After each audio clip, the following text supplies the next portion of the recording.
मैं डॉक्टर प्रगति गुप्ता और आज इस वीडियो में हम बात करने वाले हैं पैरालिसिस के बारे में।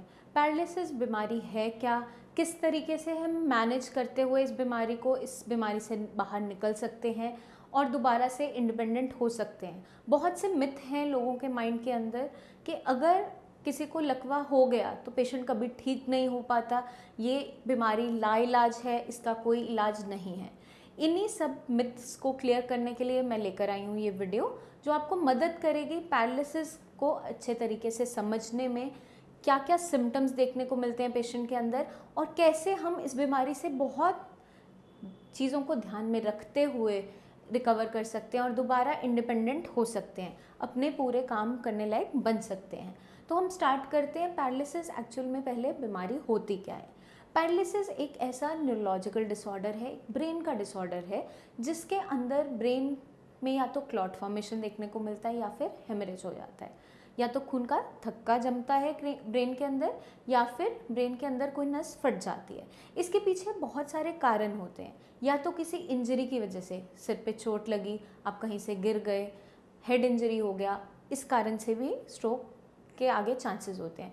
पोस्ट सर्जरी पेशेंट में कई बार स्ट्रोक देखने को मिल जाता है। साथ के साथ जो पेशेंट ऑलरेडी सफ़र कर रहे होते हैं हाई ब्लड प्रेशर से, हाई शुगर वैल्यू से या हाई कोलेस्ट्रॉल के मरीज़ ऑलरेडी हैं, उनके अंदर बहुत ज़्यादा चांसेस होते हैं स्ट्रोक होने के। इसलिए अगर आप हाई ब्लड प्रेशर और शुगर के मरीज़ हैं तो आपको अभी से अपना ध्यान रखना ज़रूरी है, क्योंकि आगे चलकर इन कॉम्प्लिकेशंस तक हम ना पहुँचे और स्ट्रोक से बचे रहें, पैरालिसिस जैसी बीमारी तक ना पहुँचे। हम अगर इनिशियली ही स्टेप पे सतर्क हो जाते हैं, शुरुआत में ही अपनी चीज़ों को अच्छे से ध्यान रखना स्टार्ट कर देते हैं, तो हम इस बीमारी के शिकार नहीं बनते हैं। इसलिए जो भी पेशेंट्स हाई ब्लड प्रेशर से सफ़र कर रहे हैं या डायबिटिक हैं, उनको अपना खास ध्यान रखना है। अपनी मेडिसिन टाइम पे लीजिए, अपनी शुगर बीपी की मॉनिटरिंग ज़रूर कीजिए, अपनी डाइट से, अपने लाइफस्टाइल से चीज़ों को मैनेज करना बहुत इंपॉर्टेंट है। क्योंकि अगर आप अपने लाइफस्टाइल में थोड़े से भी चेंजेस लाते हैं, एक्सरसाइज स्टार्ट करते हैं, योगा स्टार्ट करते हैं, प्राणायाम करते हैं, उससे क्या देखने को मिलता है, पेशेंट मेंटली बहुत स्ट्रांग होता चला जाता है और उसकी बॉडी के अंदर स्ट्रेंथ जनरेट होने लगती है। तो अगर पेशेंट की बॉडी में स्ट्रेंथ है, पेशेंट मेंटली स्टेबल है, तो वो किसी भी बीमारी से लड़ सकता है। और अगर प्रिवेंशन के तौर पे हम इन चीज़ों को फॉलो कर ही रहे हैं तो हम इन बीमारियों से वैसे ही बचे हुए रहते हैं, क्योंकि हमारे अंदर चांसेस नहीं होते ऐसी बीमारी होने के। तो आज से ही आपको अपना खास ध्यान रखना है, अपने डाइट का ध्यान रखना है, अपनी एक्सरसाइज का रेजिमेंट बनाना है कि डेली रूटीन में अपनी भागा दौड़ी के लाइफ के अंदर थोड़ा सा टाइम अपने लिए ज़रूर निकालें, क्योंकि अपने लिए निकाला गया वो थोड़ा सा टाइम बहुत ही ब्यूटीफुल रिजल्ट्स देता है आगे चलकर। क्योंकि आप हेल्दी अगर रहोगे तभी सब कुछ आपको अच्छा लगेगा। तो हमें अगर इन बीमारियों से बच के रहना है, स्पेशली पैरालिसिस, तो हमें कुछ प्रिकॉशंस को शुरू से ही फॉलो करना ज़रूरी है। अब उसके अंदर आपको क्या करना है, बीपी शुगर के अगर आप मरीज़ हो तो अपनी मेडिसिन टाइम से लेंगे। मेडिसिन से मैनेज नहीं हो रहा है तो साथ के साथ अपनी डाइट पे बहुत ध्यान देना ज़रूरी है, क्योंकि सिर्फ दवाइयों से चीज़ें मैनेज नहीं हो पाती। डाइट का मेजर इम्पॉर्टेंट रोल है किसी भी बीमारी को रिजॉल्व करने में और किसी भी बीमारी को आपके शरीर में बनने के लक्षण देने में, क्योंकि डाइट से हम बहुत सारी चीज़ें अपनी बॉडी में एक्स्ट्रा ऐसी पुट ऑन करते हैं जिसको बॉडी को मेटाबोलाइज करना पड़ता है। अब जितनी कैलोरीज आप खा रहे हो उसको बर्न आउट करना ज़रूरी है, इसलिए थोड़ा फिजिकल एक्सरसाइज करना, योगा करना, प्राणायाम करना, अपनी डेली लाइफस्टाइल में ऐड उसको करना बहुत इंपॉर्टेंट हो जाता है। क्योंकि हर किसी का शेड्यूल बहुत ही स्ट्रेसफुल है, लाइफ हर किसी की स्ट्रेसफुल है आजकल, क्योंकि भागा दौड़ी बहुत ज़्यादा है। पेशेंट को मेंटल स्ट्रेस बहुत ज़्यादा रहता है, हर किसी की डेस्क जॉब होती है, तो वैसे ही हमारा फिजिकल वर्क नहीं होता। तो 45 मिनट्स की नॉर्मल वॉक या ब्रिस्क वॉक आप डेली कर सकते हो। Anulom vilom, breathing exercise, simple aerobic exercises, stretching exercises अपने डेली रेजिमेन में ऐड ऑन कर सकते हो। जो लोग हेल्दी हैं उन्हें भी करनी चाहिए, और अगर कोई ऑलरेडी सफ़र कर रहे हैं पैरालिसिस जैसी बीमारी से, ऑलरेडी मरीज़ हैं, तो उनको तो ब्रेन की ट्रेनिंग के लिए और दोबारा से मसल्स के अंदर स्ट्रेंथ लाने के लिए एक्सरसाइज करना बहुत ज़्यादा ज़रूरी हो जाता है। अब हम बात कर रहे थे पैरालिसिस की। पैरालिसिस जो एक ऐसा ब्रेन का डिसऑर्डर है जो आपको बिल्कुल लाचार बना देता है, आपकी बॉडी की फंक्शनिंग को छीन लेता है, आपकी बॉडी के अंदर स्ट्रेंथ नहीं बचती है क्योंकि ब्रेन से कमांड नहीं आ रही है। ब्रेन आपका हाथ पैर की मूवमेंट को करने के लिए या आपकी बोलने के लिए, आपकी नॉर्मल एक्टिविटी करने के लिए अब रिस्पॉन्ड अच्छे तरीके से नहीं कर पा रहा है क्योंकि ब्रेन ने सफ़र किया है या तो क्लॉट से या हेमरेज से। अब ब्रेन का अगर कुछ हिस्सा डेड हो चुका है, वो परमानेंटली डेड हो जाता है, वो ज़िंदा नहीं हो सकता क्योंकि न्यूरॉन्स के पास कभी भी कैपेबिलिटी नहीं होती रीजनरेशन की। न्यूरॉन एक बार मर गया, ब्रेन का सेल डेड हो गया तो ज़िंदा नहीं हो सकता। लेकिन जिन भी लोगों को पैरालिसिस हो चुका है या जो पेशेंट पैरालिसिस से सफ़र अभी भी कर रहे हैं, उनको ये बात बहुत ही क्लियर करने की ज़रूरत है कि बाकी जो आपका हेल्दी ब्रेन है वो हमेशा रेडी रहता है सीखने के लिए, बस उसको मौका देना पड़ता है सिखाने का। वही मौका दोबारा देने के लिए जब भी पेशेंट श्रेयास के अंदर आता है, हमारी टीम पूरा हिस्ट्री टेकिंग करती है, पूरा डायग्नोसिस बनाती है कि एक्चुअली जो पेशेंट था उसे पैरालिसिस हुआ कैसे, सडन ऑनसेट था, किसी चोट लगने के बाद हुआ, या कोई ऐसी मेडिसिन तो नहीं खाई थी जिसके बाद पेशेंट को कुछ ऐसी तकलीफ़ हो गई। तो पूरी हिस्ट्री लेने के बाद जब हम डायग्नोसिस बनाते हैं कि स्ट्रोक का रीज़न क्या रहा, हेमरेज था या फिर क्लॉट फॉर्मेशन था, जब एक बार हम डायग्नोसिस बना देते हैं तो उसका लाइन ऑफ ट्रीटमेंट हम स्टार्ट करते हैं। पेशेंट को इनिशियली 1 मंथ का ट्रीटमेंट दिया जाता है जिसके अंदर उसको डाइट समझाई जाती है, उसका एक डेली एक्सरसाइज का रेजिमेंट समझाया जाता है और साथ के साथ कुछ ऐसे नर्वाइन टॉनिक्स दिए जाते हैं जो मदद करते हैं ब्रेन को दोबारा से सिखाने में। अब इनिशियली जब भी किसी को पैरालिसिस होता है, ब्रेन के अंदर कैपेबिलिटी होती है न्यूरोप्लास्टिसिटी की। आपके जो न्यूरॉन्स हैं बाकी जो ठीक हैं वो अपने आप में बीच में कनेक्शंस बनाना स्टार्ट करते हैं ताकि जो हिस्सा डेड हो चुका है उसकी फंक्शनिंग अब वो संभालना स्टार्ट करें। जब वो ऐसी कोशिश कर रहे होते हैं, कुछ समय बॉडी सपोर्ट करती है उन्हें और खुद से ये चल रहा होता है। उस टाइम पे अगर आप कोई भी मेडिसिन नहीं खाते हो, आपके अंदर रिकवरी दिख रही होती है। एक टाइम लेकिन ऐसा आता है जब ये न्यूरोप्लास्टिसिटी स्लो डाउन हो जाती है और रुक जाती है, कभी कभार बंद भी हो जाती है। उसको दोबारा से स्टार्ट करने के लिए, एक सपोर्ट देने के लिए एक पुश की ज़रूरत होती है। तो जितने भी नर्वाइन टॉनिक्स हैं, जितनी भी हर्ब्स होती हैं, उनके पास कैपेबिलिटी होती है ब्रेन के अंदर न्यूरोप्लास्टिसिटी दोबारा से स्विच ऑन करने की। वही मदद श्रेयास के ट्रीटमेंट के अंदर हम पेशेंट को करते हैं, जिसकी मदद से पेशेंट इंडिपेंडेंट होता चला जाता है। अब ब्रेन के अंदर डैमेज कितना है, पेशेंट कितने टाइम से सफ़र कर रहा है इस बीमारी से, वो डिसाइड करता है कि रेट ऑफ रिकवरी पेशेंट का कैसा रहेगा। क्योंकि सबसे पहले जब पेशेंट हमारे पास आता है, उसका फर्स्ट क्वेश्चन क्या होता है, मैं कब तक ठीक हो जाऊँगा। इस क्वेश्चन का आंसर हम पेशेंट को समझाते हैं, एक्सप्लेन करते हैं, क्योंकि हर एक पेशेंट अपने आप में अलग होता है। आप अलग हैं, मैं अलग हूँ, क्योंकि हर किसी का मेटाबॉलिज्म अलग है, हर किसी के बॉडी का रिस्पॉन्ड करने का तरीका अलग है। तो जो भी हम ट्रीटमेंट स्टार्ट करते हैं, जब पेशेंट का नर्वाइन टॉनिक स्टार्ट करते हैं, पेशेंट मेडिसिन खाना स्टार्ट करता है, रेजिमेंट को फॉलो करना स्टार्ट करता है, अगर वो गाइडलाइंस अच्छे तरीके से फॉलो करता है एज़ पर हमारी इंस्ट्रक्शन के, तो पेशेंट के अंदर 1 मंथ के अंदर रिकवरी होना स्टार्ट हो जाता है।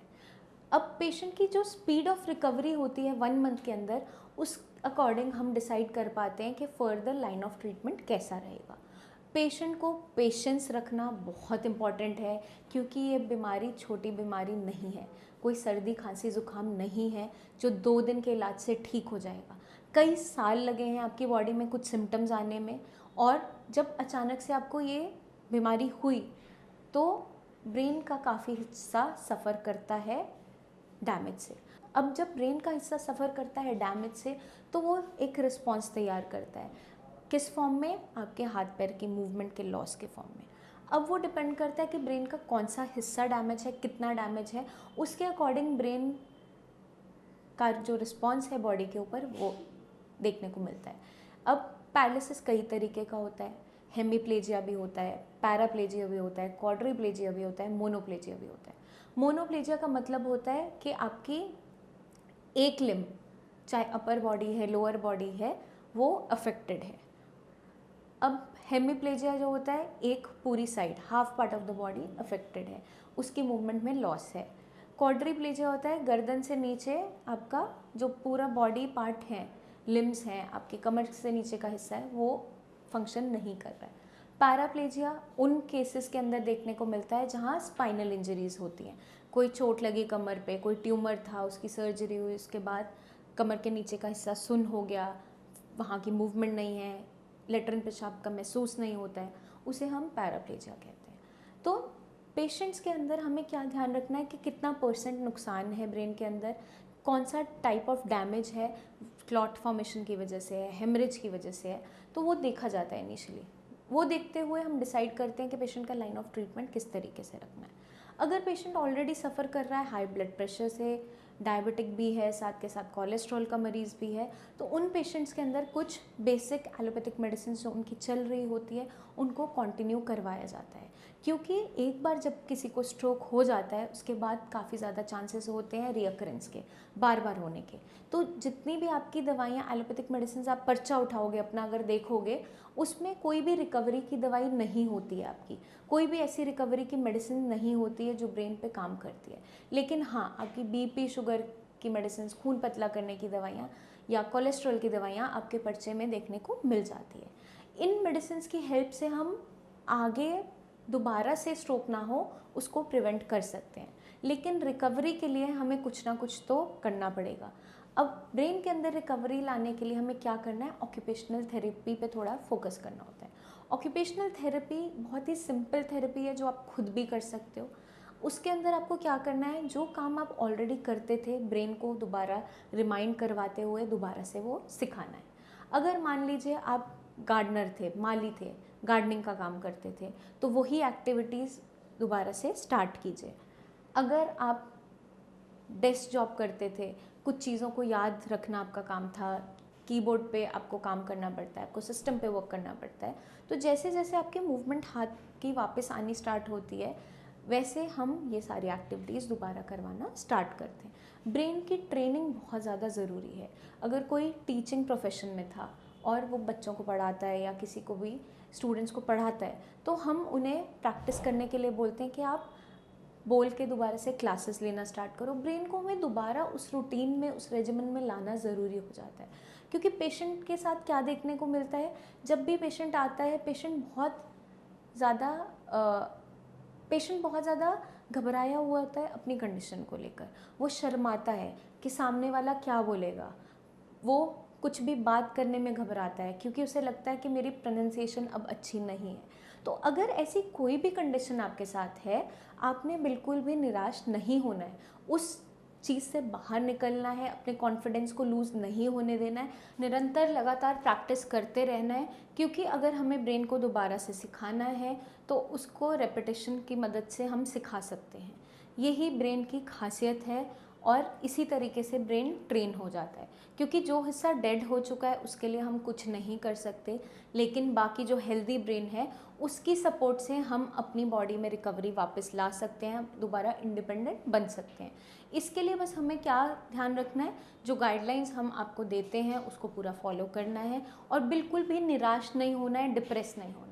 मैं मानती हूँ ये बीमारी ऐसी है कि बिल्कुल आपको तोड़ देती है अंदर से, क्योंकि इंडिपेंडेंट हम कुछ भी नहीं कर पा रहे होते हैं। अगर हमें पानी का ग्लास भी चाहिए या वॉशरूम तक भी जाना है तो हम किसी ना किसी पर डिपेंडेंट हो जाते हैं। जो इंसान इंडिपेंडेंटली सब कुछ अपनी लाइफ में संभालता था, अचानक ऑल ऑफ अ सडन जब उसके साथ ऐसी बीमारी हो जाती है, जब वो स्ट्रोक का शिकार बन जाता है, तो पहले तो एक्सेप्ट करना ही बहुत मुश्किल होता है। बट एक बार हम एक्सेप्टेंस लाते हैं कि हाँ अब ये बीमारी हो गई है और हमें कैसे रिकवर करना है, अगर हम ऐसा एटीट्यूड अपने अंदर रखते हैं तो बहुत से पेशेंट्स पैरालिसिस जैसी बीमारी से रिकवर कर भी रहे हैं। आपने देखा भी होगा, हमारे बहुत से पेशेंट की वीडियोस भी देखी होगी। जब वो ठीक हो सकते हैं तो उनमें से आप भी हो सकते हो। बस आपको होप नहीं छोड़नी है, चाहे आपका पैरालिसिस पुराना क्यों ना हो या रिसेंटली अभी ही क्यों ना हुआ हो, दोनों के अंदर चांसेस होते हैं रिकवरी के, क्योंकि ब्रेन को हमें दोबारा से ट्रेन करना है। उसका मौका अगर हम ब्रेन को देते हैं तो ब्रेन दोबारा सीखने लगता है। अगर किसी का पैरालिसिस बहुत पुराना हो चुका है, उसके अंदर कुछ चीज़ों का हमें ध्यान रखना ज़रूरी होता है। जब भी किसी को पैरालिसिस इनिशियली होता है तब से ही उसे अपनी मांसपेशियों की फंक्शनिंग पे थोड़ा थोड़ा काम करना स्टार्ट कर देना चाहिए, क्योंकि लंबे टाइम तक मांसपेशियों के अंदर अगर मूवमेंट नहीं हो रही है, हम जॉइंट मूव नहीं कर रहे हैं, मसल्स मूव नहीं हो रही हैं, तो उन मसल्स के अंदर स्टिफनेस, ऐंठन होना या मसल्स का सूख जाना वो देखने को मिल जाता है। इसलिए आपने प्रोटीन एनरिच डाइट लेना है। दालें, दूध अच्छे से आप खाने के अंदर लोगे।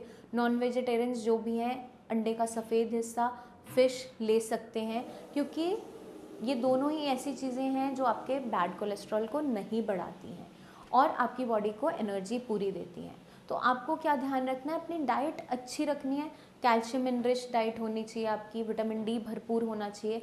वेजिटेरियंस जो भी हैं वो मशरूम खा सकते हैं, दालें खा सकते हैं, दूध ले सकते हैं, मलाई हटा के अपना रेगुलरली मिल्क ले सकते हो, कोई दिक्कत नहीं है। तो अगर हम इन चीज़ों को फॉलो करते हैं, अपनी डाइट अच्छी रखते हैं, अपने बीपी, शुगर, कोलेस्ट्रॉल को मैनेज रखते हैं, तो हम दोबारा से इस बीमारी के अंदर नहीं फंसते हैं।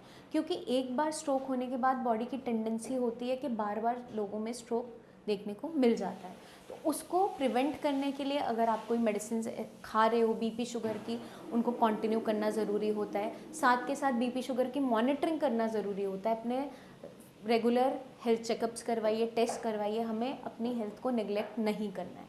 और जो पेशेंट्स ऑलरेडी सफ़र कर रहे हैं इस बीमारी से, उनके लिए मेरी एक ख़ास एडवाइस है, बिल्कुल भी उम्मीद नहीं छोड़नी है, क्योंकि आपके साथ पूरी श्रेयस की टीम खड़ी है। हम आपकी मदद करने के लिए हमेशा तैयार हैं। बस आपको छोटा सा काम करना है, अपनी एक प्रेजेंट कंडीशन की वीडियो, और अगर आपके पास कोई MRI CT स्कैन की प्रीवियस रिपोर्ट है, वो आप नीचे दिए हुए नंबर्स पर हमें व्हाट्सएप कीजिए, और हमारी टीम ऑफ डॉक्टर्स आपकी पूरी मदद करेगी दोबारा से आपको इंडिपेंडेंट बनाने में, आपको अपनी नॉर्मल लाइफ में वापस आने में। जल्दी ही मिलेंगे हम नेक्स्ट वीडियो में, जिसमें मैं लेकर आऊँगी बहुत सी ऐसी टिप्स जो मदद करेगी आपको इस बीमारी से जल्दी रिकवर करवाने में। तब तक के लिए आप चीज़ों को फॉलो करते रहिए, अपनी बीमारी को समझिए, उस पर काम करते रहिए, ताकि आप जल्दी से जल्दी इंडिपेंडेंट हो सकें। और अपना खास ध्यान रखिए। Take care.